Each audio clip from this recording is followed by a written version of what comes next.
કેમ છો વિદ્યાર્થી મિત્રો? આગળના લેક્ચરમાં આપણે અમુક એક્ઝામ્પલો ગણ્યા હતા.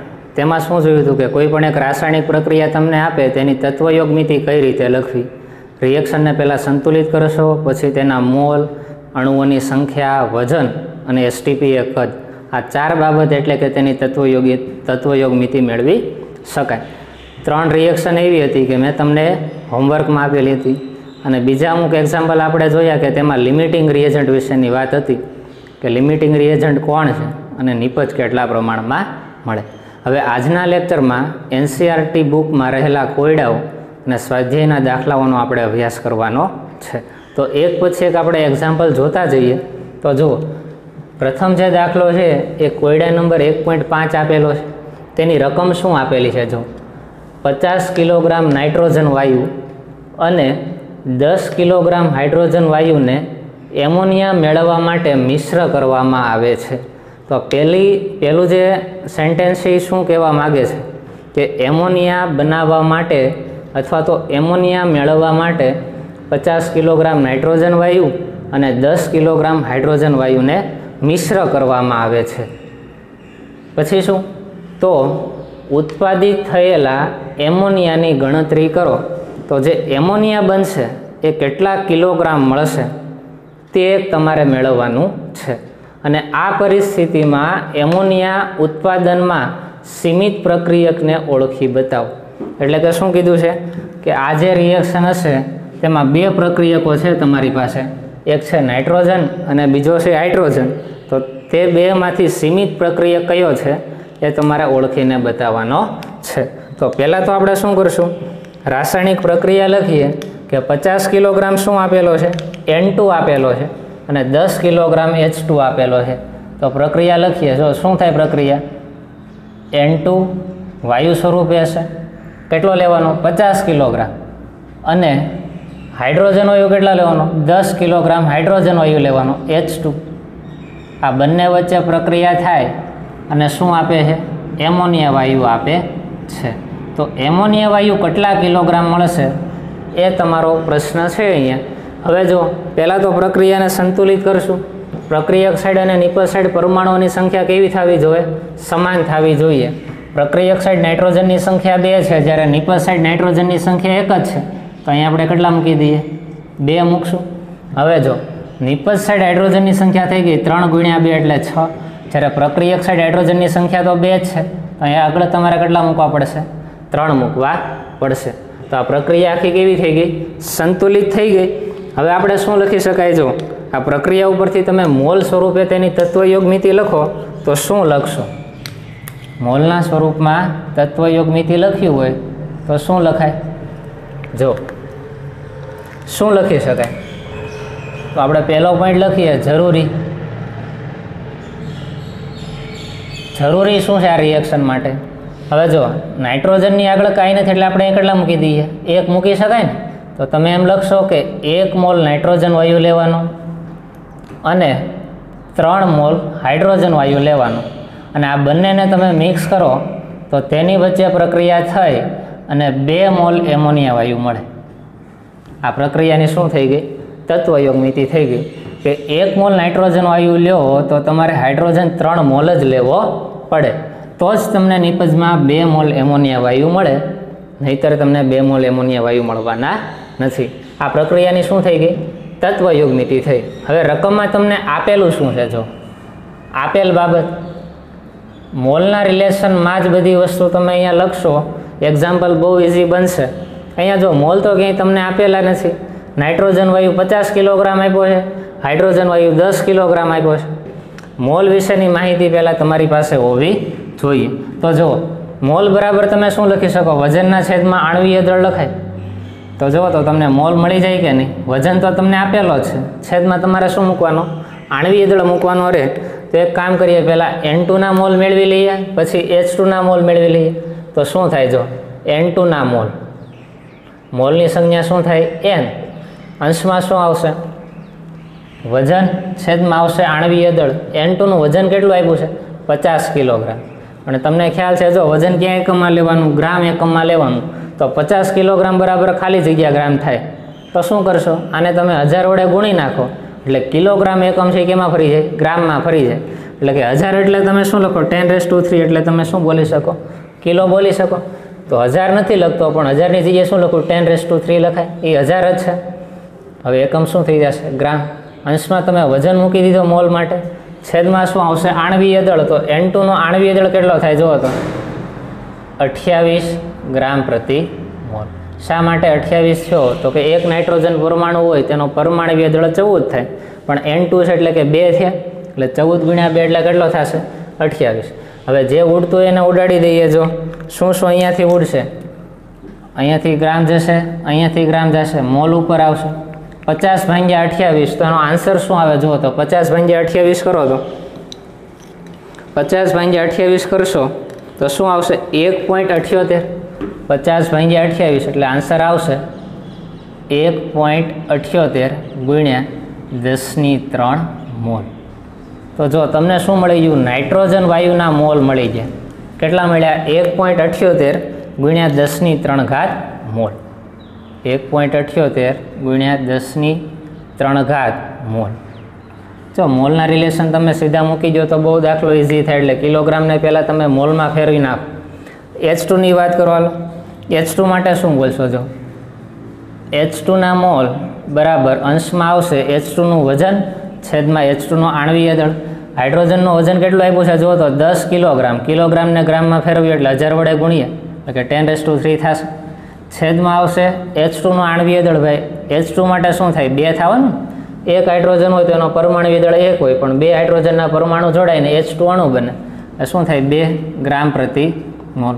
પાછા જે એકમો ઉડતા હોય તેને ઉડાડી દેશો. શું શું ઉડશે? અંશમાં ગ્રામ જશે, અહીંયા છેદમાં ગ્રામ જશે, છેદનો છેદ અંશમાં આવે એટલે મોલ ઉપર આવશે. તો શું આવ્યો? જો આન્સર તમારો અહીં શું લખાય? 2 × 5 કરો એટલે 10, 2 × 5 = 10.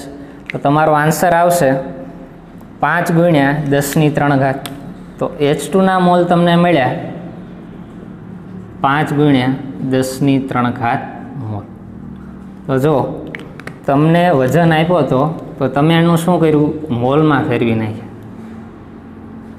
તો આપણે લખી નાખીએ રકમમાં આપેલ બાબત મોલના સ્વરૂપમાં લખીએ તો શું થાય? જો આપેલ બાબત નાઇટ્રોજન વાયુ કેટલો આપ્યો? 50 કિલોગ્રામ. 50 કિલોગ્રામ એટલે કેટલા મોલ થાય? 1.78 × 10³ મોલ થાય. બીજું હાઇડ્રોજન વાયુ 10 કિલોગ્રામ. તો 10 કિલોગ્રામ એટલે 5 × 10³ જેટલા મોલ થાય. એમોનિયાના કેટલા મોલ મળે એ તો આપણને ખબર નથી, એ તો મેળવવાના. હવે શું કરો છો? તત્વયોગ નીતિ પ્રમાણે જુઓ તો નાઇટ્રોજનનો 1 મોલ જ્યારે લ્યો છો ત્યારે હાઇડ્રોજનના 3 મોલ જ લેવા પડે. અને રકમમાં તમને નાઇટ્રોજન 1.78 અને હાઇડ્રોજન છે એ 5 મોલ આપેલો છે. × 10⁻³ હું બોલતો નથી. તો તમારે ત્રિરાશિ મૂકવી પડે છે ને. જો 1 મોલ નાઇટ્રોજન લઈએ ત્યારે હાઇડ્રોજન 3 મોલ જ લેવો પડે. આ ફિક્સ જ છે નહીં તત્વયોગ નીતિ. અહીંયા તમને એક 1.78 આપ્યો, એક 5 આપ્યો. તો ત્રિરાશિ શું મુકાય? જો જ્યારે 1 મોલ નાઇટ્રોજન વાયુ લ્યો ત્યારે હાઇડ્રોજન 3 મોલ લેવાતો હોય તો 1.78 × 10³ મોલ જેટલો નાઇટ્રોજન વાયુ લ્યો તો હાઇડ્રોજન કેટલો લે?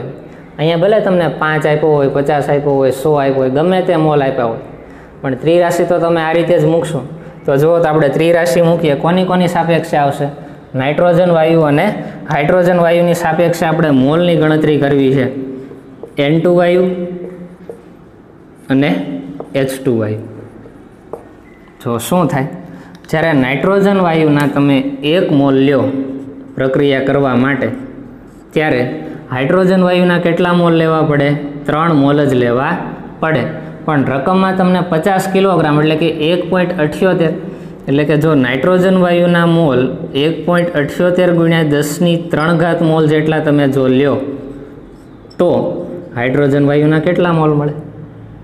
તો શું થાય? જુઓ તો H2 વાયુના મોલ બરાબર H2 વાયુના મોલ કેટલા થાય? ત્રિરાશિ છે, આ પદનો આની સાથે ગુણાકાર થાય.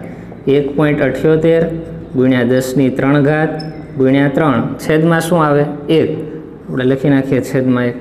તો જુઓ તો 1.78 × 3 કરો એટલે આન્સર શું આવે? જો 1.78 × 3 નો આન્સર આવે 5.34.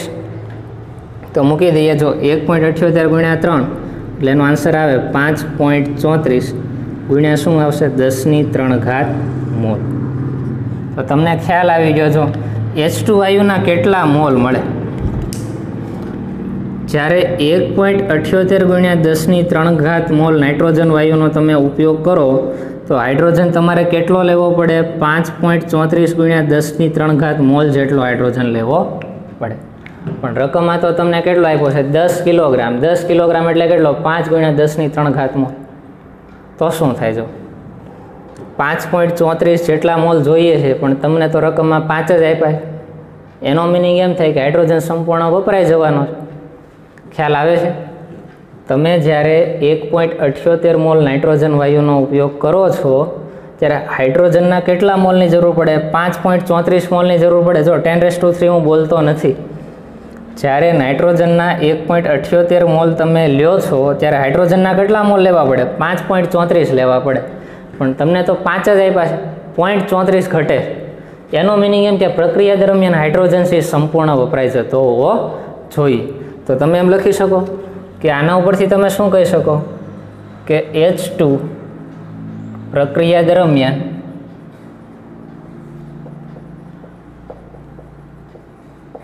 શું થાય સંપૂર્ણ વપરાઈ જાય. માટે H2 વાયુ એ શેના તરીકે વર્તે સીમિત પ્રક્રિયક તરીકે વર્તે છે. H2 વાયુ એ સીમિત પ્રક્રિયક તરીકે વર્તે. એક આન્સર તમને મળી ગયો કે સીમિત પ્રક્રિયક કોણ હોય. સીમિત પ્રક્રિયક કોણ હશે H2 વાયુ હોય. શું મળ્યું તમને H2 વાયુ એ સીમિત પ્રક્રિયક છે. સારું, તમને સીમિત પ્રક્રિયક મળી ગયો. પણ બીજો ક્વેશ્ચન અંદર એવો છે કે એમોનિયા કેટલો ઉત્પાદિત થાય છે. પ્રોડક્શન એમોનિયાનું કેટલું થાય છે એ કિલોગ્રામમાં મેળવવાનું છે. કિલોગ્રામમાં શા માટે મેળવવાનું પ્રક્રિયકના વજન તમને કિલોગ્રામમાં જ આપેલા. ગ્રામમાં મળે તો પણ કાંઈ વાંધો નથી. ઘણી વખત મોલમાં પણ MCQમાં ઓપ્શન આપી દે તો તમને મોલ પણ મેળવતા આવડવા જોઈએ. હવે જો તમને એક પોઈન્ટ યાદ છે ન હોય તો હું એક લખીને કહું કે તમને કે નિપજનું પ્રમાણ હંમેશા કોણ નક્કી કરે. નિપજનું પ્રમાણ હંમેશા કોના દ્વારા નક્કી થાય હંમેશા લિમિટિંગ રિએજન્ટ દ્વારા નક્કી થાય. મેં તમને 3 પોઈન્ટ લખાવ્યા હતા કે લિમિટિંગ રિએજન્ટવાળા દાખલા હોય સીમિત પ્રક્રિયકવાળા ત્યારે તો રિએક્શનમાં 2 અથવા 2 કરતાં વધારે પ્રક્રિયકો હોવા જોઈએ. પહેલો પોઈન્ટ એ હતો. બીજો પોઈન્ટ શું હતો કે પ્રક્રિયામાં ઓછામાં ઓછો એક પ્રક્રિયક તો કેવો હોવો જોઈએ લિમિટિંગ રિએજન્ટ હોવો જોઈએ. અને ત્રીજો મોસ્ટ IMP પોઈન્ટ એ લખાવ્યો હતો કે નિપજ કેટલો મળશે એનો આધાર લિમિટિંગ રિએજન્ટ ઉપર હોય મર્યાદિત ઘટક ઉપર રહેલો છે. એ જ પોઈન્ટ લખ્યો છે નિપજનું પ્રમાણ હંમેશા લિમિટિંગ રિએજન્ટ દ્વારા જ નક્કી થાય. તો જુઓ તો એમોનિયા કેટલો મળશે એ નાઇટ્રોજન વાયુ નક્કી નહીં કરે પણ કોણ કરશે હાઇડ્રોજન વાયુ નક્કી કરે. શા માટે H2 વાયુ છે એ શેના તરીકે વર્તે છે લિમિટિંગ રિએજન્ટ તરીકે વર્તે છે. તો તમારે એમોનિયા કેટલા મોલ મળે એ નક્કી કરવું હોય તો કોની સાપેક્ષે હંમેશા નક્કી કરવાનું હાઇડ્રોજનની સાપેક્ષે જ નક્કી કરવાનું. તો અહીંયા ખાસ ધ્યાન રાખજો તમે નાઇટ્રોજન અને એમોનિયા વચ્ચે ત્રિરાશિ મૂકશો તમારો આન્સર ખોટો આવશે. કેમ કે જો N2 છે એ લિમિટિંગ રિએજન્ટ નથી. તો શું કરશું જો ત્રિરાશિ મૂકીએ એક શું લઈ લઈએ હાઇડ્રોજન વાયુ કોની સાપેક્ષે લેશું બીજો કોને લેશું એમોનિયા વાયુ. તો જુઓ તો જરૂરિયાત પ્રમાણે તમે જોવા જાઓ તો જ્યારે 3 મોલ હાઇડ્રોજન વાયુનો તમે ઉપયોગ કરો છો ત્યારે 2 મોલ એમોનિયાનું પ્રોડક્શન થાય છે. તો લખીએ કે જ્યારે 3 મોલ હાઇડ્રોજન વાયુ લઈએ ત્યારે એમોનિયાનું પ્રોડક્શન કેટલા મોલ થાય છે 2 મોલ થાય છે. પણ હાઇડ્રોજન તમને કેટલા મોલ આપ્યા છે રકમમાં 5×10³ મોલ. તો 5×10³ મોલ જેટલા જો હાઇડ્રોજન વાયુ લઈએ તો એમોનિયાનું કેટલું પ્રોડક્શન થાય કેટલા મોલ. તો લખીએ જો એમોનિયાના મોલ કેટલા મળશે તો કે આ પદનો આની સાથે ગુણાકાર કરીએ કે 5×10³ ગુણ્યા કેટલા આવશે 2 છેદમાં શું આવશે 3. તો જુઓ તો શું થશે, સાવ ઇઝી સાદું રૂપ છે. 5 × 2 એટલે 10, કે 10 × 10 કેટલી ઘાત છે 3, છેદમાં કેટલા છે 3, 10 / 3 શું આવે આન્સર 3.33 × 10 કેટલી ઘાત 3 ઘાત મોલ. તો તમને આન્સર મળી ગયો કે એમોનિયાના કેટલા મોલ મળે.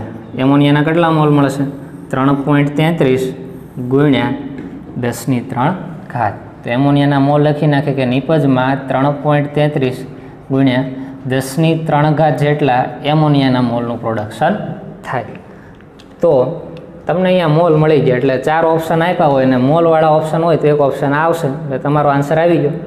પણ કિલોગ્રામ અથવા ગ્રામમાં પૂછે તો તમે શું કરશો? જુઓ તો તમને ખ્યાલ છે કે તમારી પાસે મોલ ખબર હોય અને વજન મેળવવાનું કે તો શું કરો તમે? વજન બરાબર શું થાય? મોલ ગુણ્યા આણ્વીય દળ.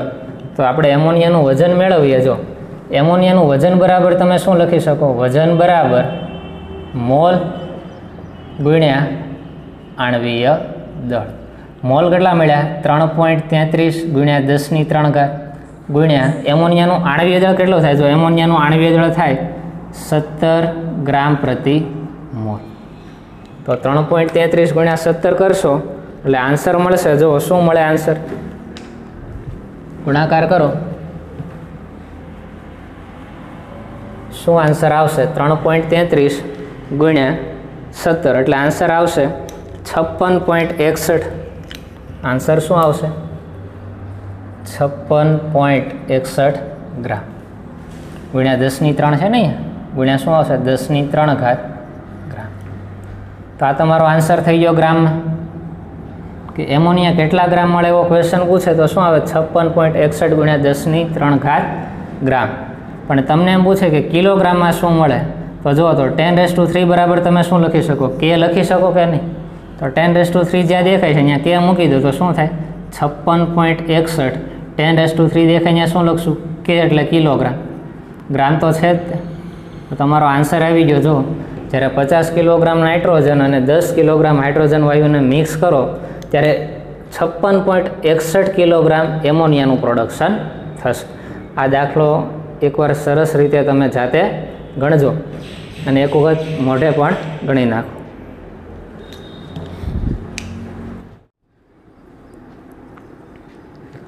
હવે આપણે સ્વાધ્યાયનો દાખલા નંબર 1.13 જોઈએ. જો રકમમાં શું આપેલું છે? એક ક્ષેત્રફળ ધરાવતી સપાટી, ક્ષેત્રફળ કેટલું આપ્યું? 1 આપી દીધું. અથવા તો સામાન્ય એક ક્ષેત્રફળ ધરાવતી સપાટી પર લાગતા બળ વડે દબાણ નક્કી કરવામાં આવે છે. દબાણનો SI એકમ પાસ્કલ. જો દબાણના અલગ અલગ એકમો મેં તમને સમજાવેલા છે. એમાં શું કીધું? દબાણનો SI એકમ શું છે? પાસ્કલ. નીચે પ્રમાણે દર્શાવી શકાય. 1 પાસ્કલની જગ્યાએ તમે 1 ન્યૂટન × મીટર-2 લખી શકો, અથવા તો શું છે? ન્યૂટન પ્રતિ મીટર સ્ક્વેર લખી શકાય. એટલે હવે જુઓ 1 પાસ્કલ બરાબર તમે આ વેલ્યુ પણ મૂકી શકો ને આ વેલ્યુ બરાબર તમે 1 પાસ્કલ પણ મૂકી શકો. જો દરિયાની સપાટી પર લાગતું દળ, દરિયાની સપાટી પર લાગતું દળ કેટલું આપેલું છે? દળ તમને આપી દીધું 1034 ગ્રામ સેન્ટીમીટર-2 જેટલું શું લાગે છે? દળ લાગે. તો દબાણ પાસ્કલમાં મેળવો. પાસ્કલ એકમમાં તમારે દબાણ મેળવવાનું છે. આખા રકમમાં માત્ર તમને શું આપ્યું? દરિયાની સપાટી પર લાગતું દળ આપેલું છે. જો કેમ આપેલું છે? ગ્રામ પ્રતિ સેન્ટીમીટર સ્ક્વેરમાં આપેલું છે, અથવા તો સેન્ટીમીટર ઇન્વર્સ -2માં આપેલું છે. દબાણ મેળવવાનું છે. દબાણનું સૂત્ર તમને આવડે જ છે. જો દબાણ બરાબર તમે શું લખી શકો? આન્સર મેળવીએ આપણે. સ્વાધ્યાય 1.13 નો આન્સર આપણે જોઈએ તો શું થાય? જો દબાણ બરાબર શું લખાય? દબાણ બરાબર, દબાણને આપણે સંજ્ઞા શું આપશું? પ્રેશર P બરાબર બળ. બળ એટલે આપણે શું કહેશું? ફોર્સ F ભાગ્યા ક્ષેત્રફળ. ક્ષેત્રફળ એટલે આપણે શું કહીએ? એ દ્વારા દર્શાવીએ છીએ. એટલે શોર્ટમાં જો તમારે સૂત્ર લખવું હોય તો પ્રેશર P = F અપોન શું થાય? એ થાય. પણ તમને ખ્યાલ છે જો ફોર્સ F બરાબર શું લખી શકાય? F બરાબર m × a લખાય. આ સૂત્રમાં વેલ્યુ મૂકી દઈએ, જો શું થાય, એફની જગ્યાએ લખીએ એમ ઇન્ટુ એ, છેદમાં શું આવે, ક્ષેત્રફળ એની વેલ્યુ શું હોય, 9.8 મીટર પ્રતિ સેકન્ડ સ્ક્વેર. ફિઝિક્સમાં આવે છે એ ઇઝ ઇક્વલ ટુ શું લખી શકો, 9.8 મીટર પ્રતિ સેકન્ડ સ્ક્વેર. એમની વેલ્યુ શું અને ક્ષેત્રફળ શું એ આપણે જોઈએ, જો શું થાય. એમ એટલે માસ, માસ એટલે આપણે શું કહીએ છીએ, દળ. દળ તમને આપેલું છે, જો દળ એમ કેટલું આપેલું છે, 1034 ગ્રામ પ્રતિ સેન્ટીમીટર સ્ક્વેર. જો એમની વેલ્યુ પણ તમારી પાસે છે, એની વેલ્યુ પણ તમારી પાસે. ક્ષેત્રફળ એ કેટલું છે, એક ક્ષેત્રફળ ધરાવતી સપાટી. ક્ષેત્રફળ માટે તમે એક વેલ્યુ મૂકી દો. ક્ષેત્રફળનો એકમ શું થાય ભાઈ, લંબાઈ ગુણ્યા પહોળાઈ, એટલે કે 1 મીટર સ્ક્વેર. હવે જો એકનો લખો તો કાંઈ વાંધો નથી. તો આ બધી વેલ્યુ આપણે સૂત્રમાં મૂકી દઈએ તો શું આવે આન્સર જોઈએ. જો pressure P is equal to M. એમની વેલ્યુ કેટલી છે, એમની વેલ્યુ 1034 ગ્રામ પ્રતિ સેન્ટીમીટરનો સ્ક્વેર ગુણ્યા એની વેલ્યુ કેટલી છે, 9.8 મીટર પ્રતિ સેકન્ડનો સ્ક્વેર. છેદમાં શું છે, એ એટલે શું છે ભાઈ, 1 મીટરનો શું થાય, સ્ક્વેર. હવે શું કરવું, જો સેન્ટીમીટર છે ને કેમાં ફેરવી નાખીએ, મીટરમાં ફેરવી નાખીએ, અને ગ્રામને કેમાં ફેરવી નાખીએ, કિલોગ્રામમાં ફેરવી નાખીએ. શું થાય, જો સેન્ટીમીટર સ્ક્વેર છે ને મીટર સ્ક્વેરમાં ફેરવવો છે તો કઈ રીતે ફરે. તો આપણે એમ લખી શકાય કે સેન્ટીમીટર સ્ક્વેર બરાબર ખાલી જગ્યા મીટર સ્ક્વેર, કેમ કે મીટર સ્ક્વેરમાં ફેરવવો છે. હવે જો સેન્ટીમીટર સ્ક્વેરને તમારે લખવું હોય તો બીજી રીતે કઈ રીતે લખાય કે સેન્ટીમીટર આખાનો શું હોય, સ્ક્વેર હોય. આ રીતે તમે લખો છો. હવે જો આને આપણે છૂટું પાડીએ તો શું થાય, સેન્ટીનો સ્ક્વેર આવે ઇન્ટુ મીટરનો સ્ક્વેર ઇઝ ઇક્વલ ટુ ખાલી જગ્યા મીટર સ્ક્વેર.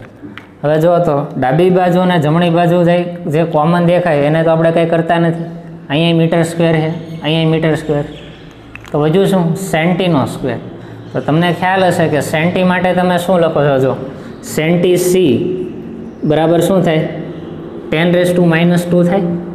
સેન્ટી એટલે શું થાય, 10⁻² ઘાત. તો મૂકી દઈએ વેલ્યુ. જો સીની જગ્યાએ લખીએ 10⁻² ઘાત, પણ જો તો એનો સ્ક્વેર છે એટલે કે ઘાતનો શું થાય છે અહીંયા, ઘાત. તો આન્સર શું આવજો, 10⁻²ની 2 ઘાત, એટલે ઘાતની ઘાત હશે એટલે એનો ગુણાકાર થાય એટલે શું થાય, 10⁻4 મીટર સ્ક્વેર. તો સેન્ટીમીટર સ્ક્વેર બરાબર શું લખી શકાય, 10⁻⁴ મીટર સ્ક્વેર. જો તમે સેન્ટીમીટર સ્ક્વેર આ રીતે લખો કે સેન્ટીમીટરની ફરતી આખો કાઉન્સ કરીને સ્ક્વેર કરો, બે સેમ જ છે. તો જો સેન્ટીમીટર સ્ક્વેર જ્યાં તમને દેખાશે ત્યાં તમે શું મૂકી દેશો, 10⁻⁴ મીટર સ્ક્વેર. ગ્રામ બરાબર તમે શું લખી શકશો, ગ્રામ ઇઝ ઇક્વલ ટુ ખાલી જગ્યા કિલોગ્રામ. કિલોગ્રામમાં ફેરવવું છે ને, ગ્રામ કાંઈ નથી એટલે અહીં આપણે 1 મૂકી દઈએ ને, અહીં કાંઈ નથી એટલે કેટલા હોય, 1 ગ્રામ બરાબર ખાલી જગ્યા કિલોગ્રામ. સાવી છે, ગ્રામને કિલોગ્રામમાં ફેરવવું છે, 1000 વડે શું કરવા પડે, ભાંગવા પડે. તો શું આવે જુઓ તો 1 ગ્રામ બરાબર 1/1000 શું થાય, કિલોગ્રામ થાય. 1/1000 એટલે 10ની કેટલી ઘાત થાય, 3 ઘાત. તો 10⁻³ ઉપર આવે એટલે શું થાય, માઇનસ, એટલે 10⁻³ કિલોગ્રામ. તો બીજો આન્સર એ મળી ગયો કે જ્યાં ગ્રામ દેખાય ત્યાં શું મૂકશો, 10⁻³. સારું, તો બધી વેલ્યુ આપણે મૂકીએ તો શું થાય, જો 1034 ગ્રામ. જી બરાબર તમે શું લખશો, જ્યાં જી દેખાય ત્યાં 10⁻3 એટલે ગુણ્યા 10⁻3. એકમ શું થઈ જશે, કિલોગ્રામ થશે. સેન્ટીમીટરનો સ્ક્વેર બરાબર તમે શું લખશો, 10⁻⁴ મીટર સ્ક્વેર, એટલે છેદમાં આવશે 10⁻⁴ મીટર સ્ક્વેર. એકમ સહિત બધી વેલ્યુ મૂકું છું. ગુણ્યા શું થશે, 9.8 મીટર પ્રતિ સેકન્ડ સ્ક્વેર. છેદમાં શું આવશે? મીટરનો સ્ક્વેર. હવે જો જે એકમ ઉડતા હોય એને ઉડાડી દઈએ તો અહીંયાથી મીટર સ્ક્વેર છે એટલે 1 મીટર અહીંયાથી જાય, મીટર એક અહીંયાથી આવ્યો જશે. 10⁴ બરાબર અહીં શું થશે? ઉપર આવશે એટલે પ્લસ થશે. એટલે આપણે લખીએ જો શું થાય. 10⁻34 ગુણ્યા 10⁻³ 10⁻⁴ ઉપર જાય એટલે કેવા થશે? પ્લસ. હજુ શું એકમમાં જુઓ તો ગુણ્યા આપણે આ લખી નાખીએ પહેલાં 9.8. હવે એકમ લખીએ. એકમ કયો વધ્યો? કિલોગ્રામ. અહીંયાથી મીટર ઉડી ગયો. છેદમાં શું વધ્યું? મીટર સ્ક્વેર હતો, અહીંયા મીટર વધ્યો. ઇન્ટુ શું આવશે? સેકન્ડનો સ્ક્વેર. છેદમાં શું આવે? જો છેદમાં આવશે મીટરનો સ્ક્વેર. આ સાઈડ આવી જાઓ. જો આ એક લખી નાખજો.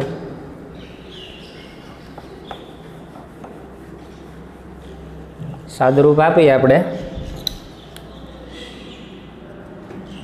પ્રેશર P = શું થશે? તો શું છું? 10⁻34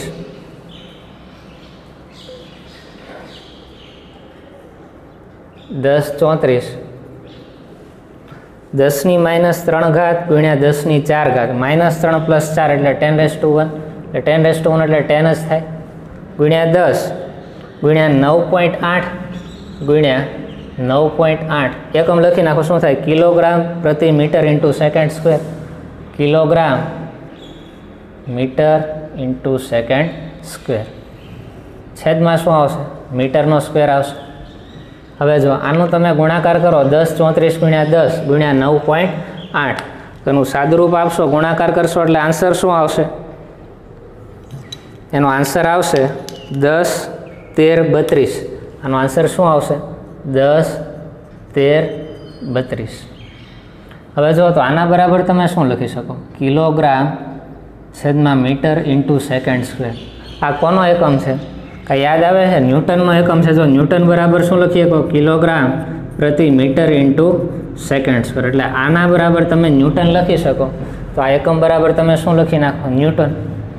હવે જો છેદમાં શું વધ્યું? માત્ર મીટરનો સ્ક્વેર. તો શું આવી ગયું? ન્યૂટન પ્રતિ મીટર સ્ક્વેર. એક કામ કરીએ, આને ઉપર લઈ જઈએ તો શું થશે? જો 10, 13, 32 ન્યૂટન ઇન્ટુ મીટર -2 થશે. હવે જુઓ તો આના બરાબર તમે શું લખી શકો? રકમમાં તમને કાંઈ આપેલું છે? જુઓ તો 1 ન્યૂટન ઇન્ટુ મીટર -2 બરાબર લખાય 1 પાસ્કલ. તો આ જે પદ છે આના બરાબર તમે શું લખી શકો? પાસ્કલ લખી શકો. એટલે આન્સર આવે 10, 13, 32 પાસ્કલ. હજી થોડોક ચેન્જ કરીએ, એક આંકડા પછી જ પોઈન્ટ રહે એ રીતે આપણે આન્સર મેળવવાનો પ્રયત્ન કરીએ. હવે જુઓ તો પોઈન્ટ અત્યારે ક્યાંય નથી એટલે અહીંયા છેલ્લે હશે.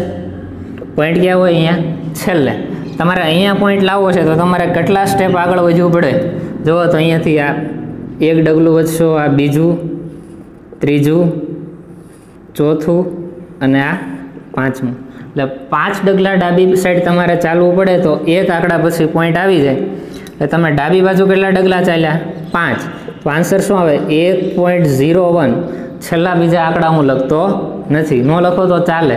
પોઈન્ટ પછી 2 આંકડા લખો, પછી ન લખો તો કાંઈ વાંધો નથી. હવે ડાબી બાજુ તમે 5 ડગલા ચાલ્યા તો ડાબી બાજુ એટલે ઘાતમાં વધારો પોઝિટિવ 10⁵. શું આવ્યું? પાસ્કલ. તો તમને પ્રેશર મળી ગયું. કેટલું મળશે? 1.01 ઇન્ટુ 10⁵ પાસ્કલ.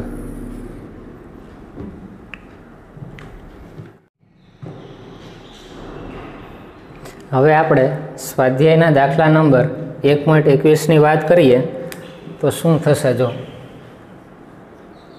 આન્સર 1.21 શું આપેલું છે? જ્યારે ડાયનાઇટ્રોજન અને ડાયઓક્સિજન. જો ડાયનાઇટ્રોજન એટલે શું થાય? નાઇટ્રોજન હોય એ N2 સ્વરૂપે હોય.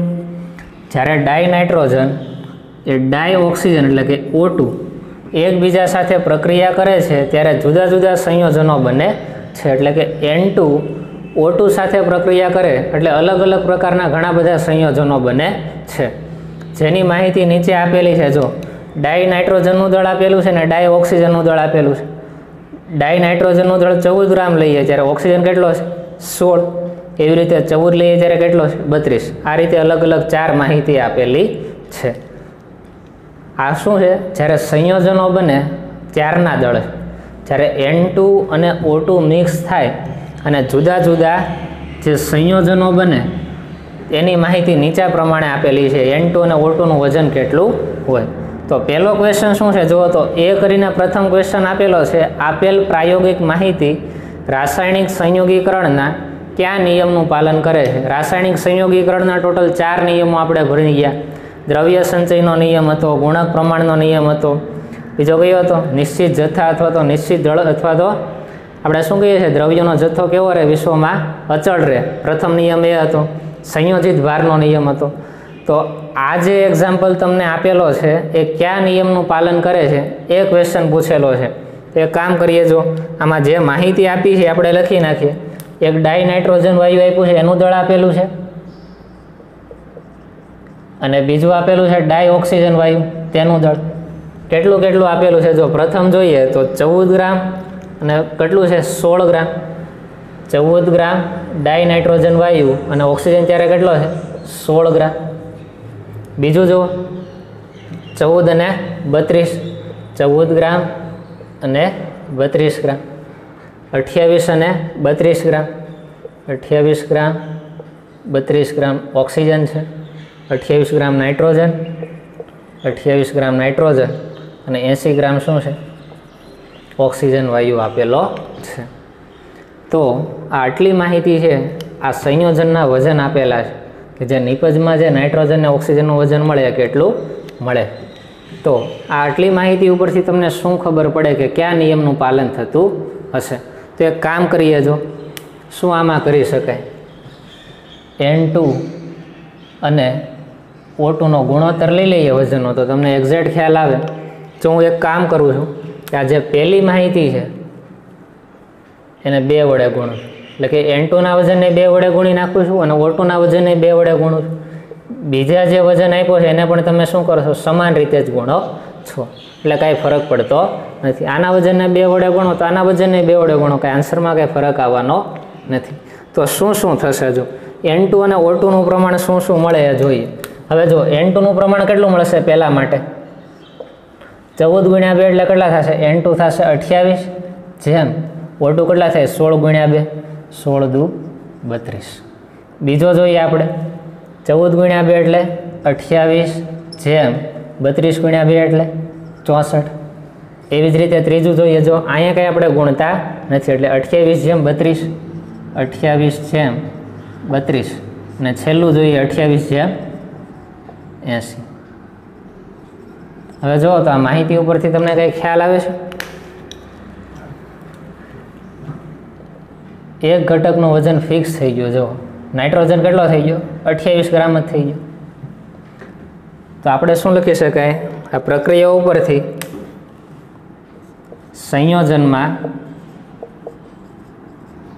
રહેલા ડાયનાઇટ્રોજન વાયુનું દળ કેવું છે નિશ્ચિત થાય. તેની સાપેક્ષે O2ના દળનો ગુણોત્તર શું થાય? જો એક O2નું દળ 32 મળે, બીજું કેટલું મળે 64, ત્રીજું 32 અને ચોથું 80. આનો સામાન્ય ગુણોત્તર લઈએ આપણે. જોનો સામાન્ય ગુણોત્તર શું મળે? O2નો સામાન્ય ગુણોત્તર શું મળશે? એક કામ કરીએ, બધાય પદને આપણે 16 વડે ભાંગી નાખીએ તો આન્સર શું આવે? 16 ગુણ્યા 2 એટલે 32, એટલે અહીંયા 2 આવશે. 16 ગુણ્યા 4 એટલે 64, 16 ગુણ્યા 2 એટલે 32 અને 16 પંચા 80. તો જુઓ તો ઓક્સિજનના દળનું પ્રમાણનો સામાન્ય રેશિયો મળ્યો 2:4:2:5, જે કેવો ગુણોત્તર છે? સામાન્ય ગુણોત્તર છે. તો જુઓ તો આ માહિતી ઉપરથી તમને શું ખબર પડે છે? કોઈ રાસાયણિક પ્રક્રિયામાં રહેલા 2 ઘટકોના અલગ અલગ સંયોજનો, એમાં કોઈ એક ઘટકનું દળ નિશ્ચિત થઈ જાય. જો કોનું દળ નિશ્ચિત થઈ ગયું? N2 વાયુનું દળ કેવું થઈ ગયું? નિશ્ચિત થાય. જ્યારે તેની સાથે રહેલા બીજા તત્વોના દળનો ગુણોત્તર કેવો મળે? સામાન્ય મળે. તો એ કયા નિયમનું અહીંયા ઉપયોગ થયો એમ કહેશું તો શું કહેવાય? સામાન્ય રીતે એને કહેવાય ગુણક પ્રમાણના નિયમનો ઉપયોગ થાય છે. તો તમારો આન્સર આવે કે આપેલા પ્રાયોગિક માહિતીના આધારે રાસાયણિક સંયોગીકરણના કયા નિયમનું પાલન થાય છે? તો કયો નિયમ આવશે? ગુણક પ્રમાણનો નિયમ આવશે. જો તમને આ યાદ હોય તો આનું જ આપણે એક એક્ઝામ્પલ ગણાવેલું છે.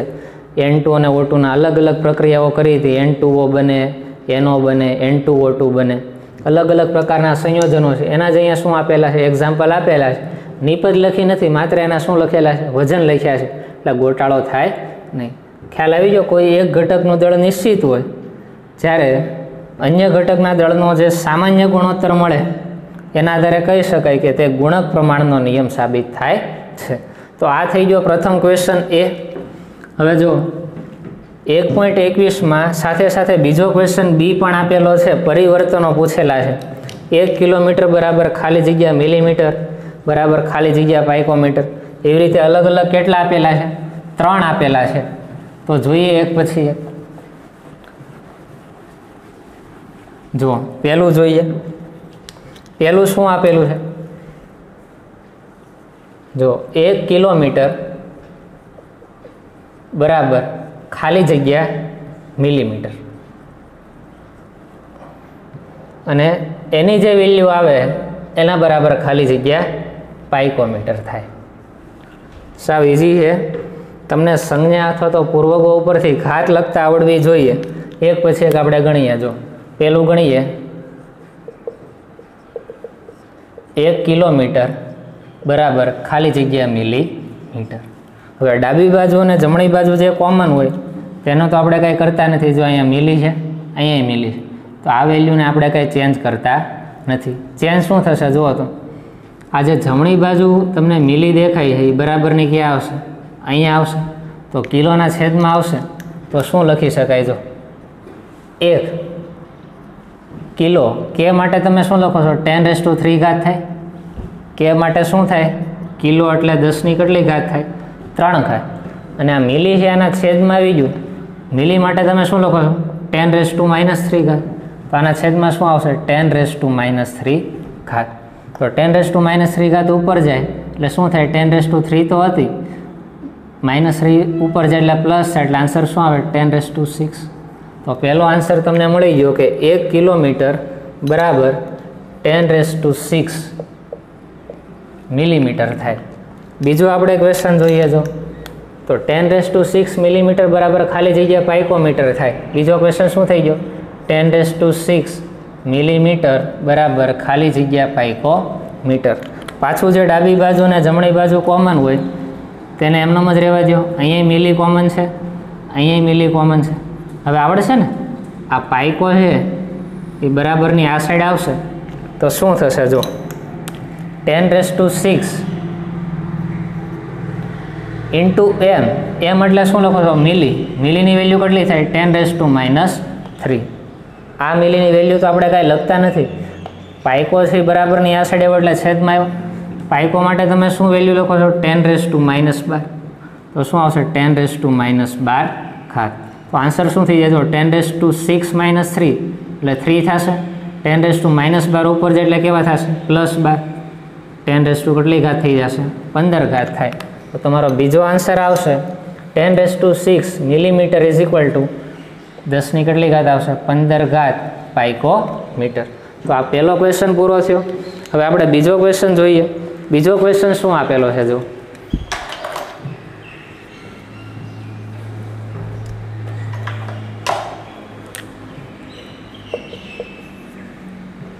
બીજો ક્વેશ્ચન છે 1 મિલીગ્રામ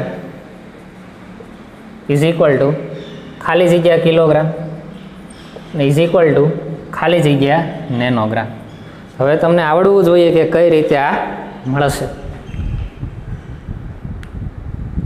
હવે જો પહેલાં આપણે જોઈએ કે 1 મિલીગ્રામ ઇઝ ઇક્વલ ટુ ખાલી જગ્યા કિલોગ્રામ થાય. 1 મિલીગ્રામ બરાબર ખાલી જગ્યા કિલોગ્રામ. પાછું શું કરશું? બંને સાઈડ જે સમાન એકમ હોય, અહીંયા ગ્રામ છે, અહીંયા ગ્રામ છે, આમાં તો કંઈ ફરક પડતો નથી. આ કિલો છે બરાબરની આ સાઈડ આવશે તો શું થાય? જો 1 મિલી માટે શું વેલ્યુ લખો છો? 10⁻³ છેદમાં કિલો છે એના છેદમાં આવશે, કિલો માટે લખશો 10⁻³ 10⁻³ ઉપર આવે એટલે કેવા થાય? માઇનસ, એટલે આન્સર આવે 10⁻⁻6 -3 હતો ઉપર જાય એટલે -3 એટલે 10⁻⁻6 એટલે પહેલો આન્સર આવ્યો 10⁻⁻6. બીજો જોઈએ જો 10⁻⁻6 કિલોગ્રામ બરાબર ખાલી જગ્યા નેનોગ્રામ. તો શું થશે? જો પાછું અહીંયા ગ્રામ અહીંયા ગ્રામ, આની વેલ્યુમાં કાંઈ ચેન્જ નહીં આવે, નેનો હશે બરાબરની આ સાઈડ આવશે. તો આન્સર શું આવશે? જો 10⁻⁻6 ગુણ્યા કિલો માટે તમે શું લખો છો? 10⁻³ અને છેદમાં શું આવ્યું? નેનો માટે શું લખાય? 10⁻⁻9. તો લખી નાખીએ, છેદમાં શું આવશે? 10⁻⁻9 -6 + 3 એટલે 10⁻⁻3 થાય 10⁻⁻9 -9 ઉપર જાય એટલે પ્લસ થાય એટલે શું આવશે? જો તો 10⁻³ + 9 એટલે કે -3 + 9 એટલે શું થાય? +6. તમારો આન્સર આવશે કે 10⁻⁻6 kilogram is equal two 10⁻6 nanogram. છેલ્લો જોઈ લઈએ. જો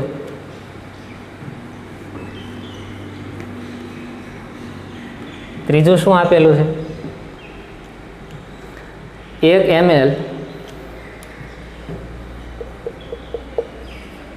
ml બરાબર ખાલી જગ્યા લીટર બરાબર ખાલી જગ્યા ડેસીમીટર ક્યુબ.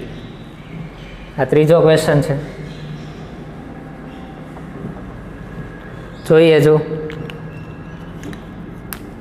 પહેલાં લખીએ 1 ml બરાબર ખાલી જગ્યા લીટર થાય. એમ નામ આવડશે. જો અહીંયા લીટર છે, અહીંયા લીટર છે, આ સાઈડથી એક પદ આ સાઈડ તો આવવાના નથી, માત્ર આ સાઈડના પદ અહીંયા શું ગુણાકારમાં જ મૂકવાના રહે એટલે 1 ગુણ્યા મિલી એટલે તમે શું લખશો? 10⁻⁻3.